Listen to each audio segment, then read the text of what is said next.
कैसे बनते हैं। तो इसमें आपको ये देखना है कि पहली बात तो जाना आना वाले होते हैं जो, जैसे कम और गो, कम और गो, तो इनके पैसे बास नहीं बनाए जाते। ओके, समझ आपको, कम और गो वाले पैसे बास नहीं बनते। ठीक है, तो जैसे हमने लिखा, पहले लिखेंगे यहाँ पर एक्टिव वॉइस इंडिपेंडेंस का एफर्मेटिव का रूल लिखेंगे, AFFIRMATIV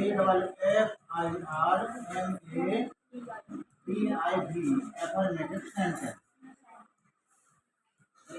इसका रूल आपने पढ़ा होगा,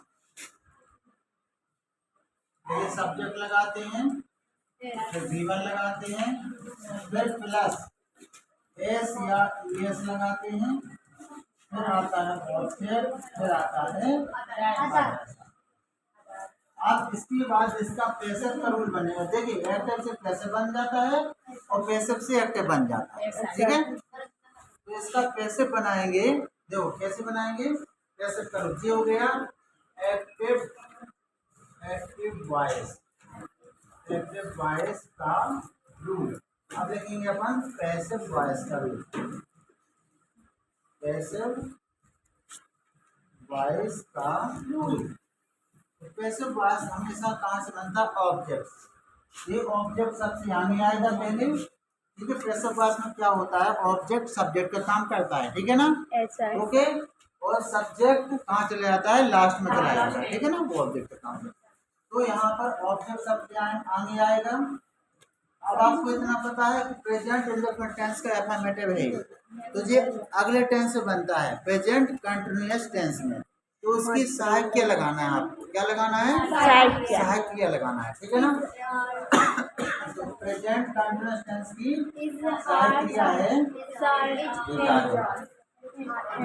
अब देखिए, अब इसके लिए क्या लिखेंगे, हमेशा पैसिव वॉइस में वर्ब का थर्ड फॉर्म लगाना है। जितने भी आप पैसिव वॉइस पढ़ेंगे तो क्रिया का तीसरा रूप भी लगेगा। क्लियर है, ठीक है ना, तो वर्ब का थर्ड फॉर्म लगेगा।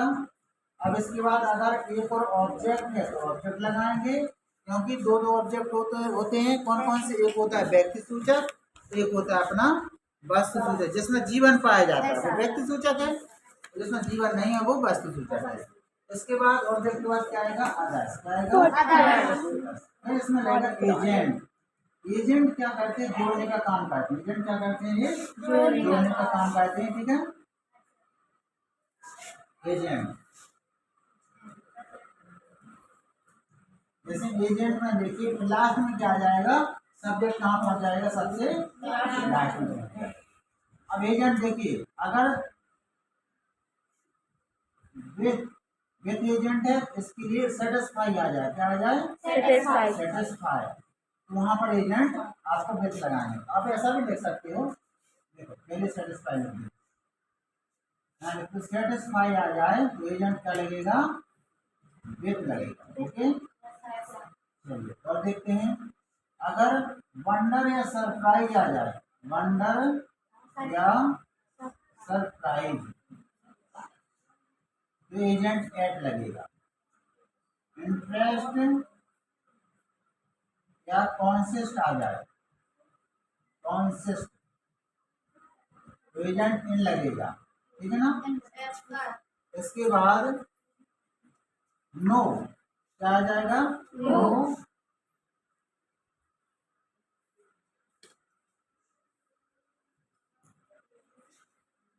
KNW, नो या मैरिड, नो या मैरिड आ जाए तो एजेंट टू लगेगा। क्या लगेगा, टू।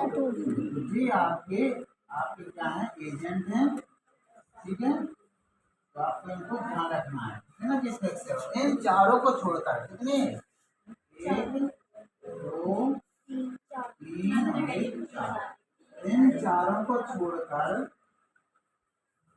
इन चारों को छोड़कर बाकी सभी में वाई लगाते हैं, वाई।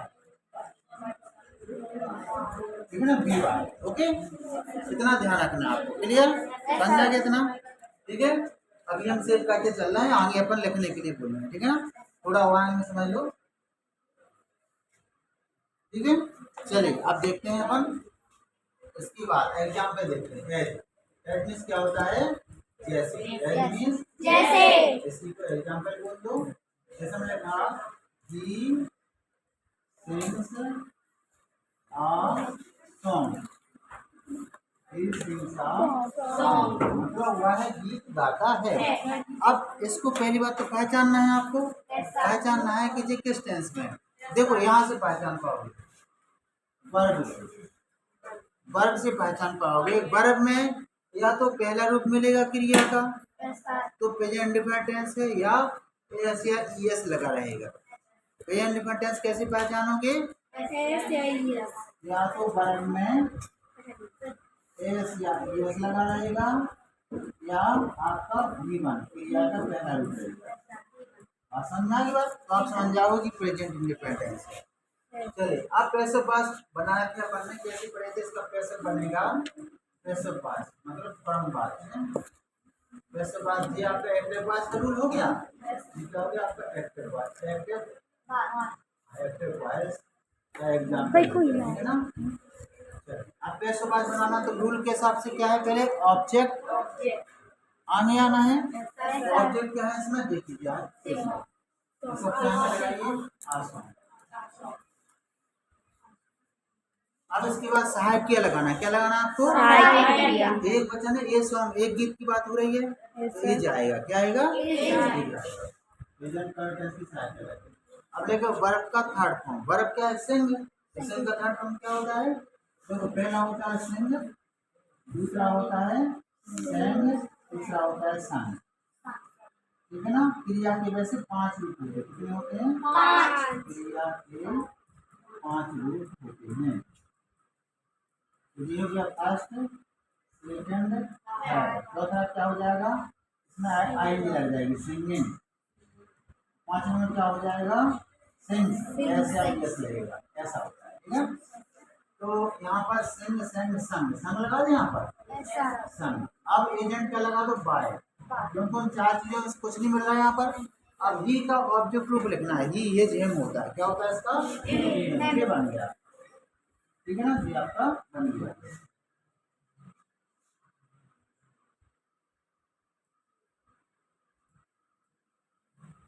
आप देखिए अब थोड़ा सा इसमें केस पढ़ा देते हैं। ठीक है। केस क्या कहलाते हैं? कारक।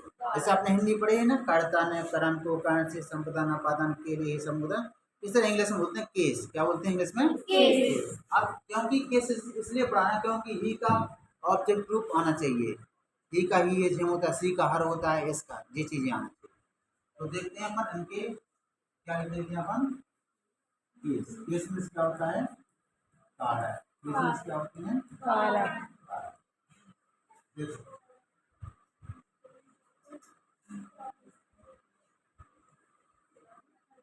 यहाँ लिखेंगे नॉमिनेटिव केस। नॉमिनेटिव